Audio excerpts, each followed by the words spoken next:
I presume you're here in order to learn of Magecraft. I'll have you know, there's no room for the weak-willed in this course, and despite your best efforts, the sorcery of our time is but a fraction of what it once was in the Age of Gods. Much of the craft is established through pedigree, and the culture of mages is riddled with deception and moral depravity. That said, if you insist, I shall do my best to educate you in this miserable, yet fascinating world.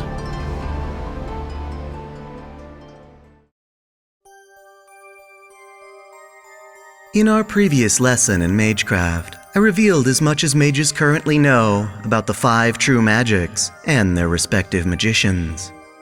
While reaching the root and obtaining such magic is the pinnacle achievement for a mage, the majority of our curriculum will be far more pragmatic. Essentially, rather than focusing on phenomena we might perform, it is essential we focus on what we can perform.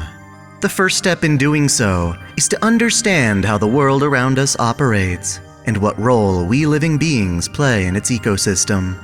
More specifically, we shall focus on the concepts of origins and elements. I've already mentioned that all things that exist in the universe come from and return to the root. But precisely what does that entail? The clearest explanation I can provide is that the root releases concepts that take material form. While humans are naturally born from sexual reproduction, every newborn child is but a concept that once slipped from the root. This is an origin, a latent driving force that exists within all individuals. Origins are abstract, such that mages are barely able to characterize them with words alone.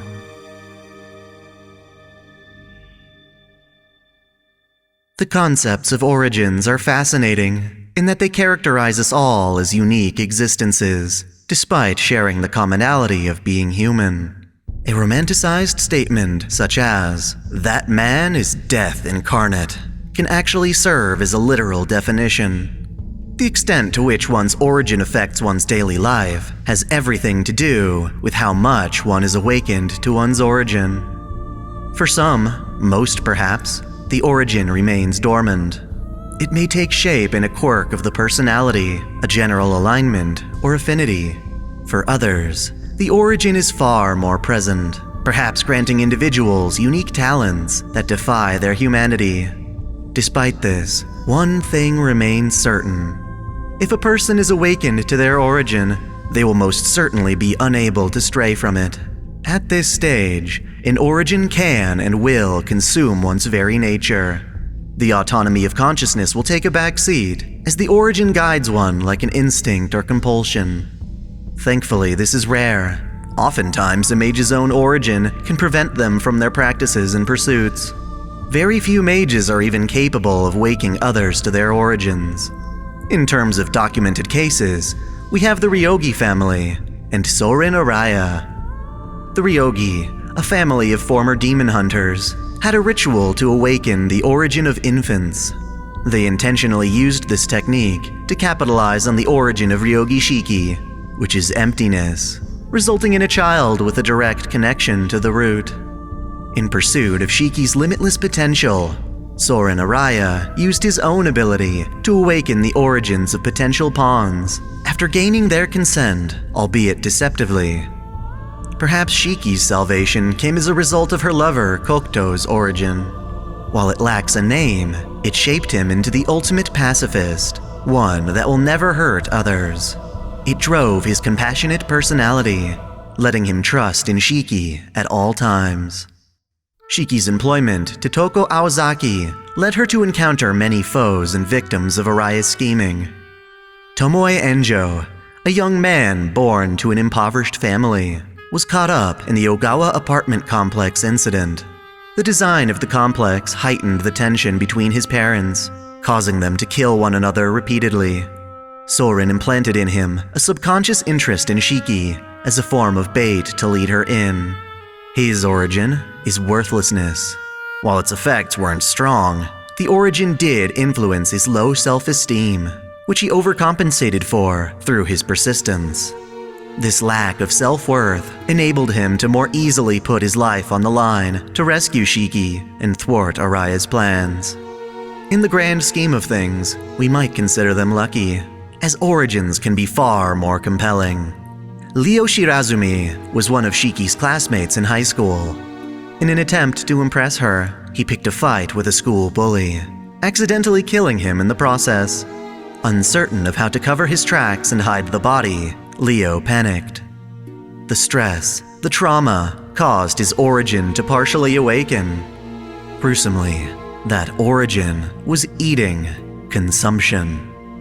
As if he truly were a ferocious beast, Leo began to devour the corpse until restraining himself and throwing up. Soren Araya, intrigued by Leo's awakening, offered to fully awaken the origin. When Leo accepted, he began to salivate profusely. His strength and reflexes increased, twisting his human form into that of a wild cannibal. While it helped him finish eating the body and avoid arrest, Leo's origin would prove to be a living nightmare. Compelled to consume, he continually murdered city residents at night, seeking Shiki's validation as a presumed murderer herself. Ultimately, nothing could save the poor wretch, aside from the sweet release of death by Shiki's blade. Origins exist for every living being, but can play an important role in Magecraft. A profound example is the origin of Shiro Emiya. From a technical standpoint, Shiro is a mage, albeit with painfully weak magic circuits, compounded by a lack of magic crest. On his own, he could only channel mana to interpret and reinforce the structure of physical objects. Though his adoptive father, Kiritsugu, could not transfer the Emiya magic crest, he bestowed quite possibly a greater gift. Avalon, the scabbard of the holy sword Excalibur, was implanted into the boy to save him from Fuyuki's great fire at the end of the Fourth Holy Grail War. Mages have yet to confirm whether this was always the case, but following the acquisition of Avalon, Shiro's origin was that of sword. In concept, this made him the mortal embodiment of swords. In practice, it allowed him the ability to project, or more accurately, trace, the form and history of swords he had seen in life. This is an extremely obscure and specific form of Magecraft, made possible only through following one's origin. A milder example can be seen with Kiritsugu Emiya. His origin, severing and binding, had little effect on his personal life, but then his mentor Natalia ground 2 of his ribs to dust and implanted his soul into 66 individual bullets. These origin bullets allow Kiritsugu to activate his origin inside the bodies of those the bullets pierce. When used on other mages, their activation will sever their magic circuits and bind them together improperly. These bullets leave their targets permanently crippled, with their magic circuits tangled and overblown. By combining his origin with technology, Kiritsugu proves himself to be an unusual magus, fit for the title of Mage Killer. Like magic circuits themselves, origins are part of a genetic lottery, so to speak. We have no consistent method of shifting or controlling them. For some, they are a defining strength, while for others they are self-destructive. In a similar fashion, we have elements. Studies such as alchemy and theologies like those of ancient Greece all have their own number and terminology to describe the elements, such as fire, wind, and water. But the Mages Association categorizes them into a basic 5, known as the Great Elements. These are fire, earth, water, wind, and ether. We have the diligent studies of Magus Paracelsus von Hohenheim to thank for these classifications. In essence, these elements merely serve to sort varied forms of magecraft. Fire, for instance, does not simply refer to the rapid oxidization of materials. It also encompasses spells pertaining to consumption, entropy, energy transfer, consumption, and thermodynamics. Earth is not simply the planet we stand upon, but also spells of grounding and embedding.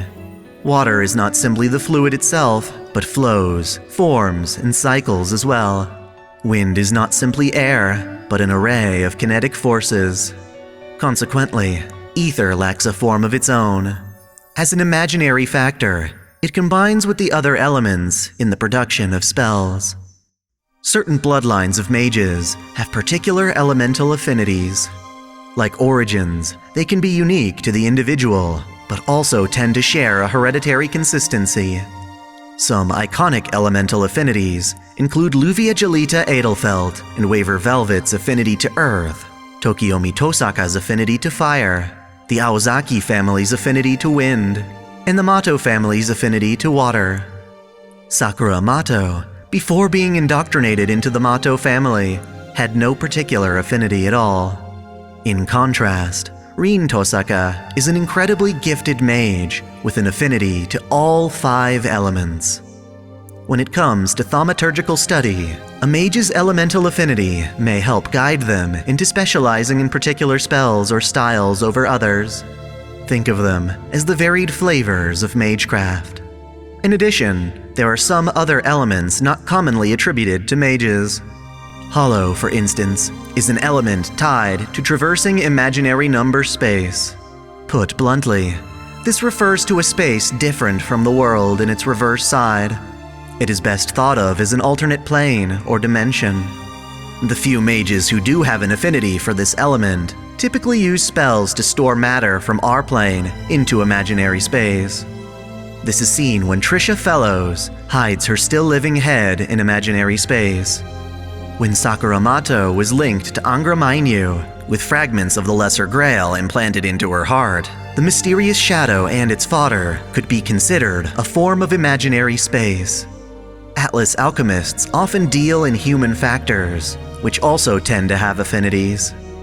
In short, humans consist of 3 factors: the body, mind, and soul, which are studied in Atlas just as carefully as the great elements.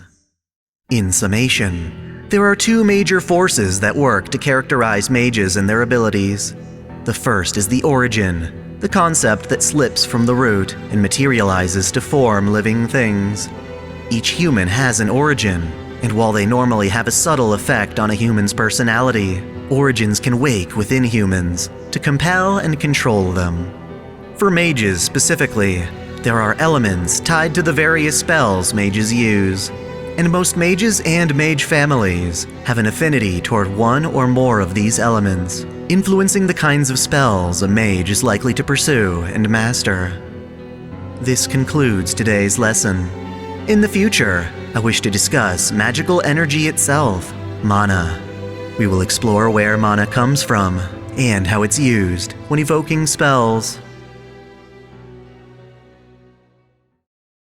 Thanks for watching. If you enjoy this channel, help me beat the algorithm by liking, commenting, and sharing the video, subscribing to OtakuDaiKun, and most of all, smashing that notification bell as if it were your waifu. That way you'll never miss out on all of my anime content, lore videos, live streams, and Holy Waifu Wars polls.